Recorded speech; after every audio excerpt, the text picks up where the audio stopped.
malaki daw yung executive interference mula Malacanang. So ano yung pakiramdam ninyo doon? Ang pakiramdam ko ganito, no? The three independent branches of government. The first responsibility of any government is order. Pag ikaw hawak mo yung coercive powers of the state, no? To promote order. In other words, you command and control three legally authorized armed groups. The AFP, the PNP, isama mo na yung NBI. Medyo nakakalamang ka ng konti. Diba? Kung ang pantapat mo ron usaa lang, lugi ka. Oo nga naman. And we are only 120 years old. Baka growing pains ito, no? So dapat independent talaga, walang pakialaman. Diba? We must respect that constitutional principle. Pero sa basa mo sa situation, do you feel like there is undue or there is pressure coming from Malacanang doon sa nangyayari ngayon sa Senado? Perception sometimes is fact. Kung ano ang tingin mo, yun ang reality on the ground. Yun ang perception ng karamihan nating mga kababayan. No? That's also how I feel. No. So, ako, pwede sanang intayin yung resulta ng sana impartial na investigation report. No? And ultimately, if it's a question of law, no? A judicial determination will put on record, no? Set it straight. Kaya lang mag-aantay tayo. And we don't have the luxury of time. In the meantime, babalik tayo ron. You cannot, di ba? Pag-antayin mo yung nagugutom, medyo, hindi naman tama. Senator, may sinabi ka kanina na ano ba talaga yung ibig sabihin ng legislation? Yung kunikwento mo sa akin kanina before we started. Baka pwede mo yun ikwento sa mga tao ngayon para maintindihan nila ano ba talaga ang trabaho ng senador. Di ba? Para din maintindihan nila yung weight nung pagboto nila sa mga senador na to. The committee, yun ang mechanism. Sasalain mo muna sa committee. Imbita ka ng resource persons. Kaya tinawag yun na hearings. Committee hearings, underscore the word hearings, in aid of legislation. So, nakita ko lang ito, no? Even during our time, papapuntahin mo rin yung resource person. Imbis na tanungin mo, iinsultuhin mo.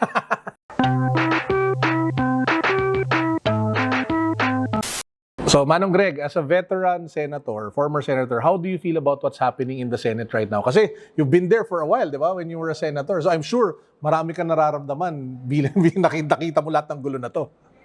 Siyempre, the national morale is not high. It's, well, to be blunt, low. Very low. Okay. What does this tell us? Institutional damage and systems breakdown. It cannot be solved by, plugging in personalities. So I'm sad, I'm disappointed, I'm hopeful. Hopeful? Yes. Okay. We will survive this. I mean, we've survived worse. we've survived worse. Exactly. Di ba, can you imagine all our colonizers? Itong mga sinasabi nilang asymmetric warfare, hindi na uso yung harapan. We have 300 years of experience in asymmetric warfare. Oo nga naman talaga. Ask the Spaniards, ask the Japanese, ask the Americans, every superpower that tried to colonize us. So, anyway, I'm jumping all over the place, no? Tinatanong ako, do you think any foreign invader will invade us? Diba? I'm just relating it to my experience, yes, sir. My experience, no? As a security manager, no?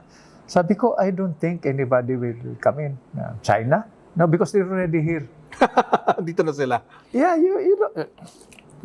you wake up in the morning, even our underwear is made in China, yes. Okay, so going back to the Senate. 3 equal branches of government.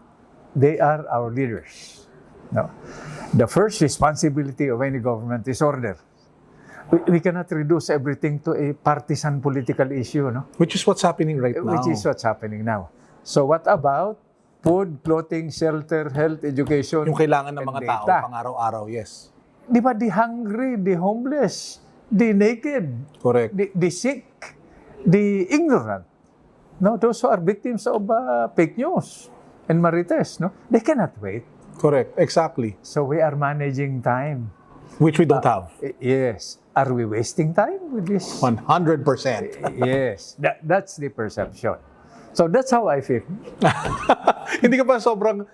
naranasan mo na ba nangyari something like this in your in your stay in the Senate before? Or Well, not like this. talagang next level na to? Yes, and then, so we're focused dito. Oo. So I keep on asking this question to myself and to other Filipinos I meet. Sabi na, ano na nangyari, Senator, former Senator, sa flood control?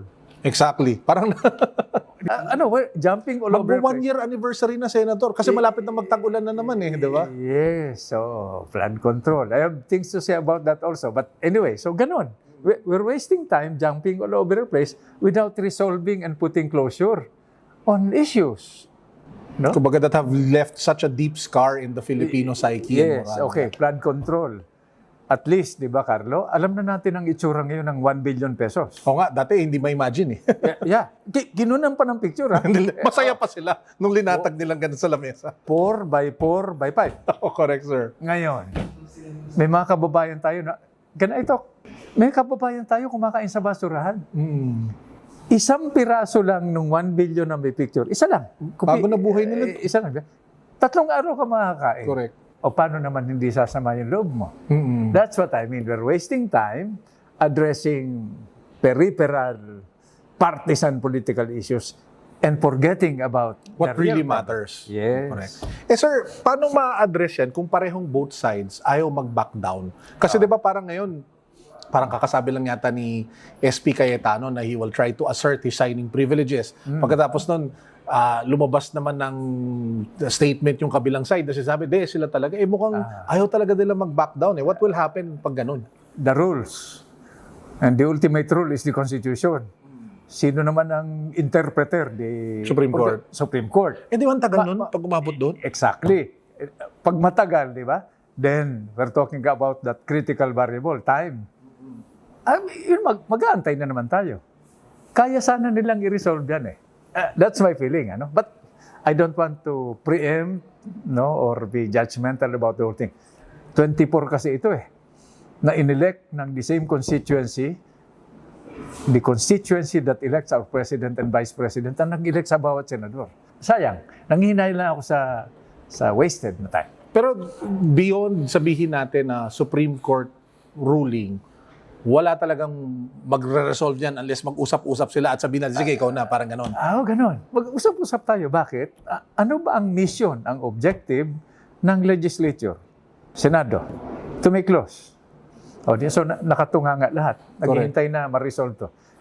Akala ko noon, legal issue lang ito Ngayon pala, I realized, that's just my opinion. Hindi lang pala ito legal, it's political, it's economic. It's even, to a certain degree, spiritual. Yes, I agree. Ang mas madali... Madaming Bible verse. Okay. Di ba? Sa akin, maybe we can simplify matters by looking at the moral variables. Ano ba ang tama? At anong mali? Ganun ka simple yun. I'm sure alam nila lahat yun. Kaibigan ko naman lahat yung mga halos lahat. Yung mga nakaupo doon. More political now compared to before? Is it more partisan now compared to before? How would you describe it? Nasobrahan siguro yung pagka-partisan. Ngayon. Yeah. In a situation where political parties do not exist. Yun nga yung nakakatawa Di ba you call it partisan pero wala naman talagang parties? Yes, exactly. So it's not platform or principle based, di ba? Kaya lang it might be unfair also, Carlo, to compare during our time. Yes. Why? Every 30 years kasi our population doubles So palaki ng palaki. So baka unfair, no? Iba. Times are changing. The world is changing.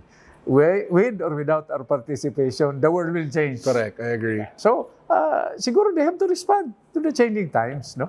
Kung iba pag-iisip, di ba? Tsaka may social media na ngayon, di ba? Kailangan mag-usap-usap talaga. Di ba? Mag-usap-usap. Not as Ilocanos, as lawyers, no? As coming from certain, disciplines, no? Mag-usap-usap as Filipinos. Baka ang under kasi ng utak, baka Mindanao, diba? Ilocano, Bicolano. Pero hindi lahat tayo Pilipino. Pilipino. We were talking about it off the record kanina, no? Yeah. Kinakount tayo sa pro-ganito, anti-ganito. Personalities, no? Pro-China, anti-China. Bihira ko marinig yung pro-Pilipino. Correct. Doon ako sa party na yun. It might be timely, urgent, no, to start thinking and feeling and acting and For the deciding Filipino. like Filipinos. Correct. Yeah. And not just for a certain candidate, di ba? Or a certain political figure. Kasi yun yung nangyayari ngayon eh. Wag naman. Wag naman. Diba? Diba? Mapapako na naman tayo. Like, Kaya kwento ko lang, Senator. So, kunyari, pag nagpo-post ako ng content, sabihin natin may sinabi lang ako na medyo offending, sabihin natin sa mga kaibigan natin sa kampo ng mga DDS. Ang daming mag-comment sa akin, parang, ano ka, pink lawan, puwet lawan, ganyan-ganyan. Tapos pag may comment naman ako ng something na baka ma-offend yung mga side ng pinks, iba-brand kagad nila ako na DDS. Ako, in my head, hindi nyo ba maintindihan na may utak ako to process all of these things and think independently. diba? Carlo, anecdotal yan, di ba? Oo. Here comes a bearer of news. Pag bad news, ano ang knee-jerk reaction? Hindi yung pakinggan, ha? What's the information? Kill the messenger. Kill the messenger. Yun yung nangyayari sa akin. Yun na nangyayari. Kill the messenger. Pag niyo po ako patay. don't shoot the messenger. It's not localized, ha? I'm talking about the entire spectrum, no? Kill the messenger. Nagtatakutan. Imagine, okay, push the envelope, project it. 2028. Naku, dyan ang magkakagulo talaga. Hindi, biruin mo, we've gone through this before. We went through this before. Decades ago, di ba? Pag ang nanalo, kalaban sa politika, uubusin mo talaga, di ba? Ganun talaga.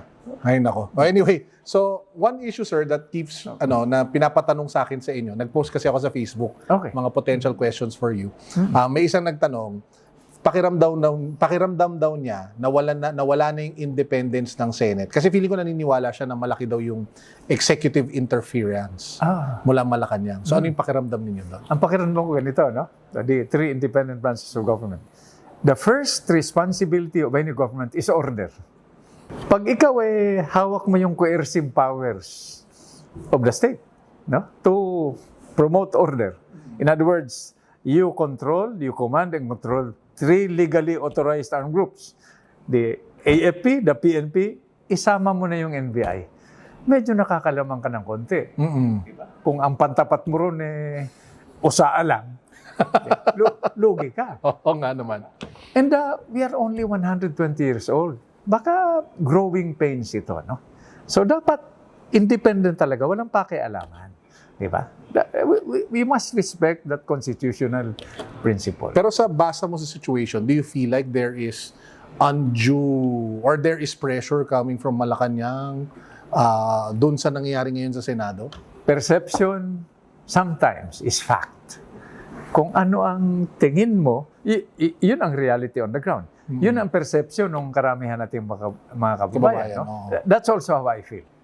No. So, ako, pwede sanang intayin yung resulta ng sana impartial na investigation report.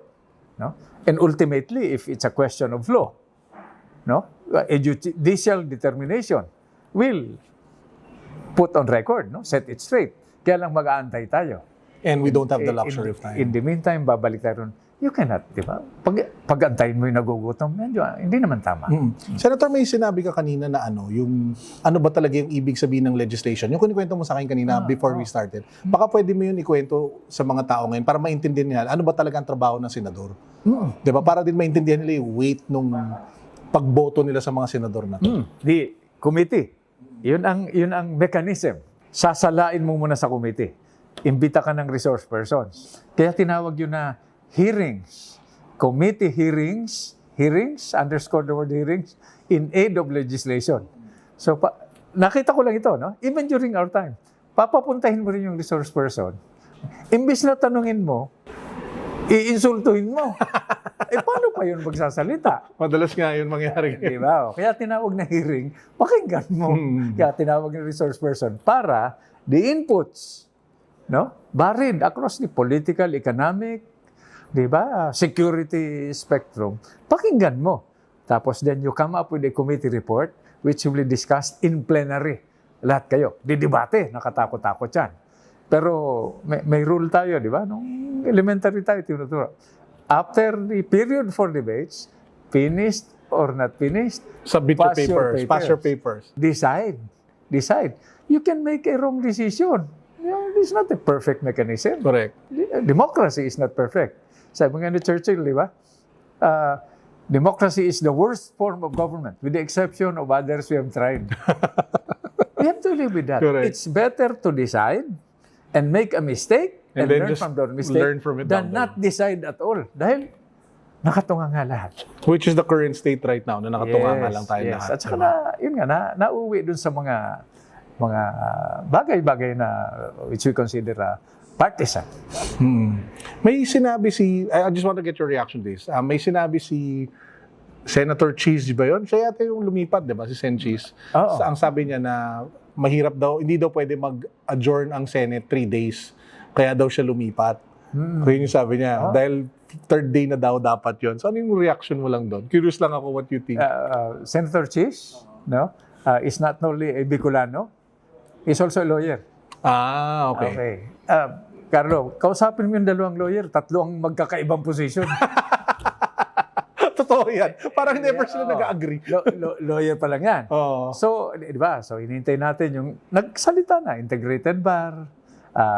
Gusto ko rin marinig yung PhilConsa, Constitutional Commission. No?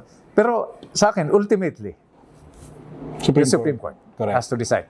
It's a 15-man collegial body and best lights yan. We have to trust in the system. Yes, I agree. Pag may systems breakdown, di ba? Nag-iisip na yung mga... Imagine mo ka kung yung nagtatanong, hindi mo masagot kagad, baka mag-isip yun ng sagot. Hindi naman abogado, hindi naman economist, di ba? Baka mag-isip na naman yun ng shortcut, which is not a good habit for a developing democracy like ours. Correct. I agree. Pero at least we have that to run to, di ba? The Yes. Supreme Court. Kaya medyo matagal, pero hopefully, maybe down the road, masasagot yung tanong na to. Pero we have to live with what's happening right now. Konting pasensya lang. Correct. Konting pasensya lang. Pero konting dialogue din eh. Diba, kailangan mag-reach out talaga. And it takes a certain... Hindi ko maintindihan ba tayo nila mag-usap eh. Ay- Di ba? Ba tayo nila umupo lahat sa isang kwarto, ilabas nila lahat na sama ng loob nila. Di ba okay. uso yun? Okay. Buti nabanggit mo yan. We're talking about the legislature. Oo. Even before the last 2 elections, we had a proposal. Sabi ko, pag upo ng bagong presidente, you convene what you call the de facto Council of State. Okay. Lahat ng buhay na presidente, Punta doon. pumunta ron. Walang camera, walang mic. Pag-usapan nila yung bansa. It happens in the United States. Walang politika. Paglabas, may joint statement. We advise the incoming president that this is, may continuity, may sustainability, may statesmanship. Walang partisan, di ba? Ganon ang proposal ko. Isang presidente lang ang nag-respond. Hindi ko na mabagitin yung pangalan. Baka. Wait, so talagang pinopose niyo yan? Oo. So sa lahat ng mga former presidents, isang former president na yung nagsabi na willing siya? In fact, hindi lang willing, kundi pinuri pa yung proponent. Sabi niya, that's a good proposal. Biruin mo, ilan ang buhay pang presidente plus yung upo, di ba? Kung ginawa yun, we could have avoided a lot of what's happening now. Kaya na siguro nakapokus sa iba. Okay, fast forward. Saan tayo nakapokus ngayon? Sa impeachment. Nakapokus sa elections in 2028, which is related to the impeachment issue. We think with the do we believe that with the institutional damage and the systems breakdown, elections, if it happens in 2028, will solve these problems? Okay, rewind tayo. 40 years ago, people power, state of the art, di ba? We had a revolutionary government and a freedom constitution. What was one of the first? It was an opportunity to address the cumulative systemic problems. Corruption, all that happened the previous years, What was decades. one of the first things we did? We conducted elections without fixing COMELEC muna. I'm not saying COMELEC is... I'm saying we need to upgrade, to reset, to re-engineer a lot of things. Yun ang nakalimutan natin gawin. Ito ngayon yung consequence. And that was 40 years ago. Now, do we expect push it forward without addressing this institutional damage and systems breakdown? Do you think electing anybody in 2028 will solve the problem? That's a very good question, di ba? Yes. And I address that to our leaders. Kasi the systems are the one and the culture is also the problem. Oo, that we pero have. tulad ng pinag-usapan natin kanina, mukhang sinadya ito ng colonizers natin eh. Na parang pag-away-awayin ng mga Pilipino. Mukhang parang madali tayong i-manage. Tsaka i-divide. Diba? Can you imagine? 7,949 islands. 300,000 square kilometers. So they centralized political and economic power in Imperial Manila to manage an underpopulated archipelago. Our population doubles every 30 years. Now we are faced with these problems. Pag nagdoble yung population, doble ang pangangailangan sa pagkain, doble ang pangangailangan sa kalsada, doble ang pangangailangan sa connectivity, doble ang pangangailangan sa housing. Correct. Di ba? So, yun sana ang mga tunay na problema. Na dapat tinatakel. Yes, bakit tayo napapako dito sa change in leadership? Sino ba tunay na Blue Ribbon? Di ba? Nakakabwisit na. Oo. Ay, nako, ang daming problema na. Pero sige, moving forward to the impeachment naman. You've been part of Yes, two, no? Kay Chief President Justice Erap. and kay Erap, Yes, correct? yes. So siguro first and foremost, you've been a senator judge before. Meron ka bang mga lessons na natutunan having been part of two of those na pwede mong i-share or insights as a senator judge on what happens during the impeachment process? Di ba? Yung kay President Erap, on record naman, it's a public record, no? Yung second envelope Ay, oo. na napatunayan na wala namang laman.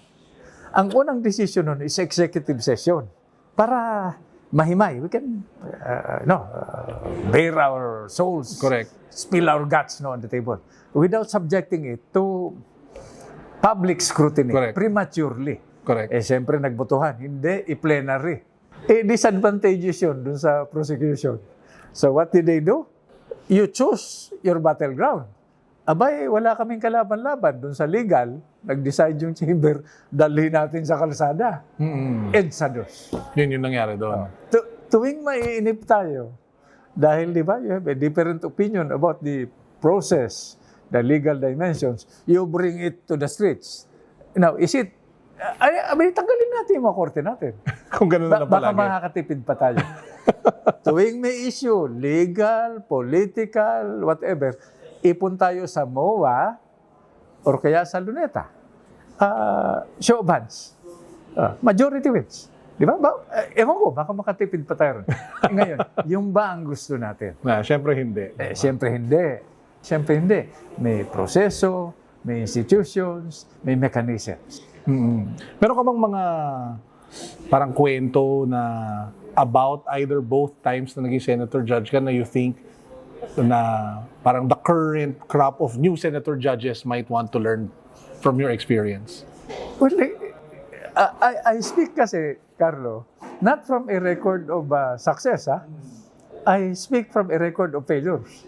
Pero it's still experience, di ba? In experience. Pag may kausap ako, tinatanong ko agad, how old are you?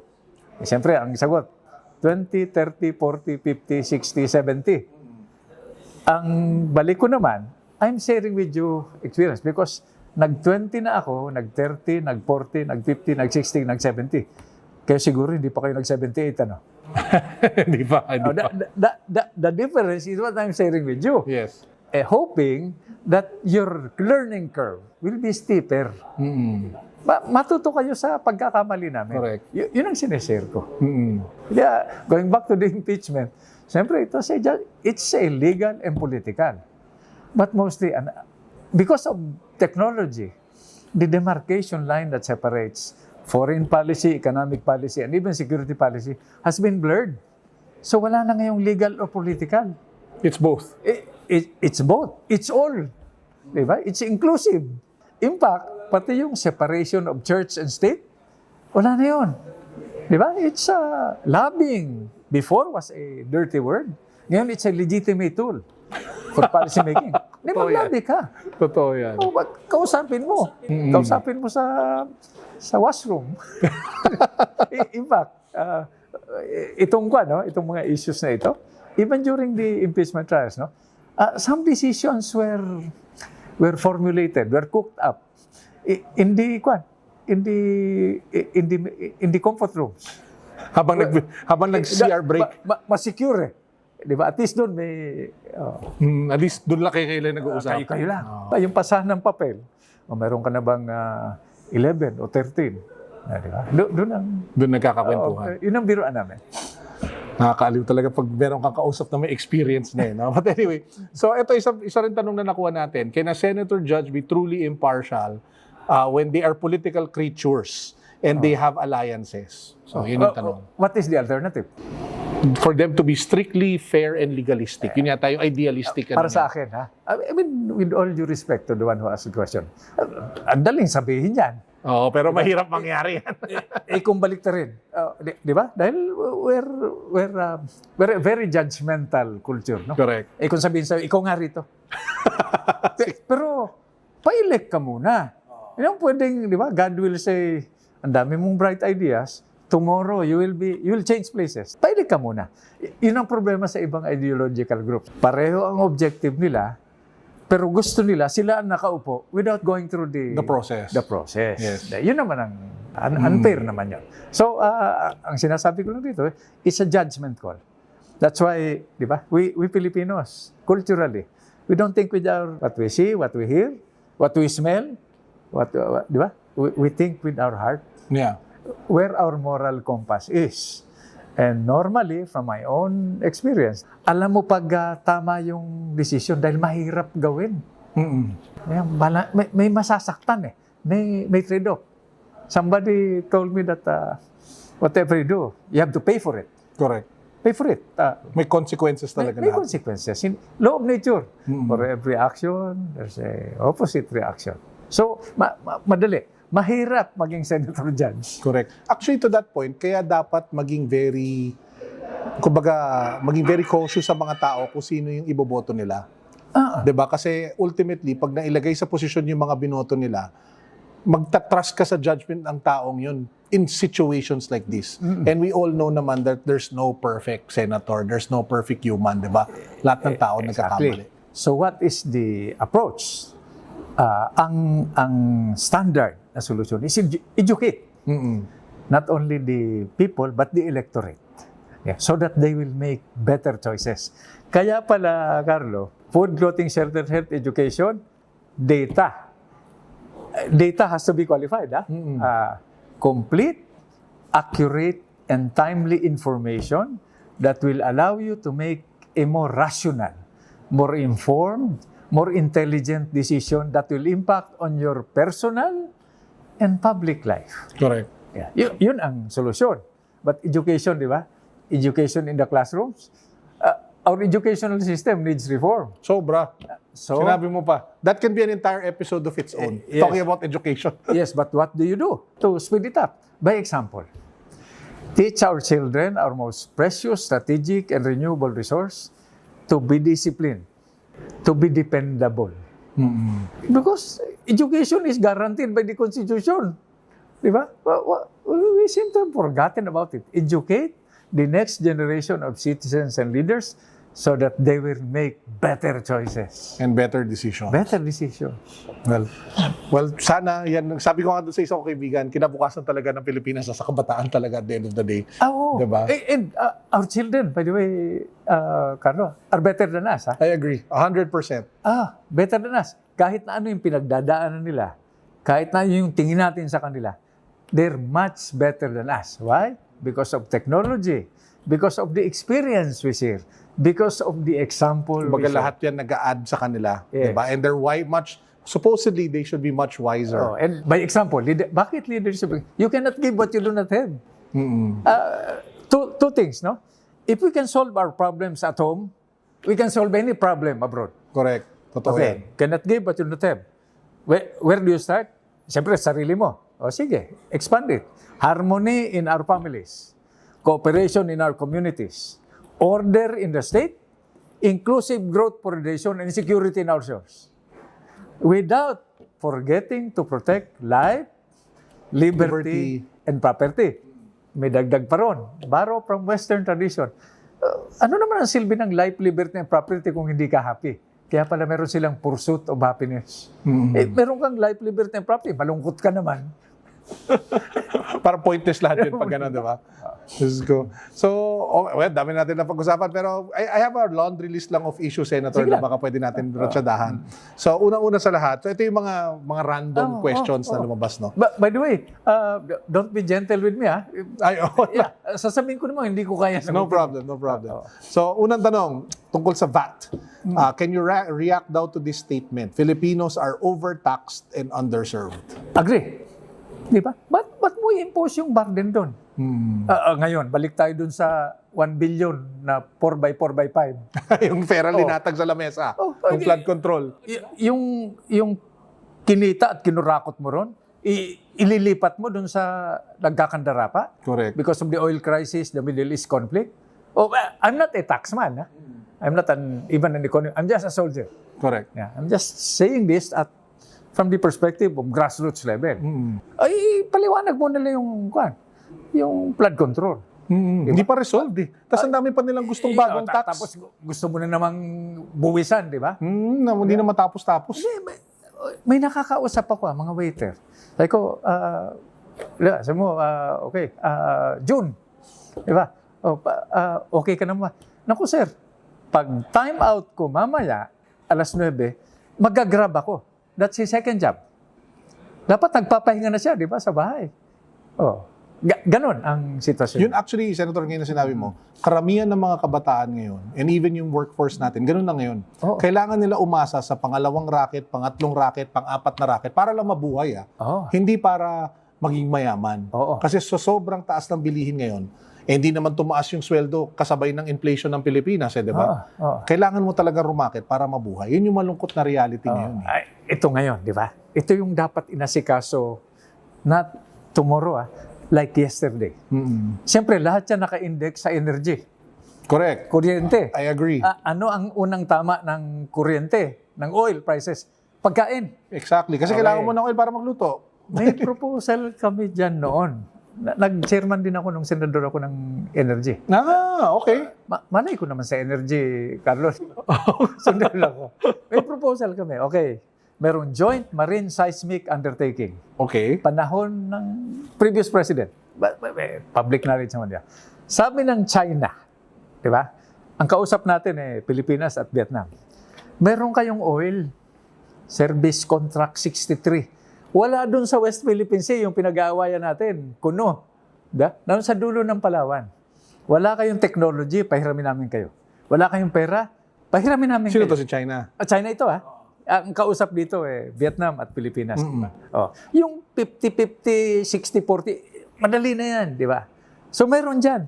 Siyempre, panahon ng presidente noon. Nung sumunod na presidente, iba na ang focus. Correct. What's my point? Continuity. Kung inasikaso natin noon yan, which was about 2 presidents ago, hindi ganito kabigat ang tama sa atin nung Hormuz. Kasi we would have our own... Yes, exactly. Ito mo, I got an education, di ba? Ganun pala yan, di ba? Yung natural gas, mas magaan kaysa oil. Okay? So habang maaga, sipsipin mo na yung natural gas. Correct. Ang problema sa natural gas, kung saan mo itatago, gas ibang container yan. Yung oil, gumagalaw pala yan, Carlo. And your window is 5 years. Itong sabi sa akin ng energy experts, di ba? Pag hindi mo yung ginalaw in 5 years, baka nasa ibang teritoryo. Ganun ba? Lumilipat? Lumilipat pala yan. Lumilipat, di ba? Baka nasa na siya, West Philippine Sea or something. Mga geology. Can you imagine? So, ang punto ko rito is continuity. That's one major cause of instability. New mayor, new president, new governor. They'll fire the previous people, hire new people. Medium-term economic development policy. So, nasaan ang continuity? I asked the information minister of a neighboring country, strategic partner natin. Sabi ko, Mr. Minister, how is the relationship between the Philippines? Sabi, we don't trust each other. You don't trust in? We don't trust each other. Each other, okay. Sabi ko, why? No, sabi niya, but we don't trust you more. Sabi ko, why? Sabi sa akin, because new president, new policy. How will we join you and invest in the long term when we're looking always 3 years? Di ba? Because every 3 years you have elections. Correct.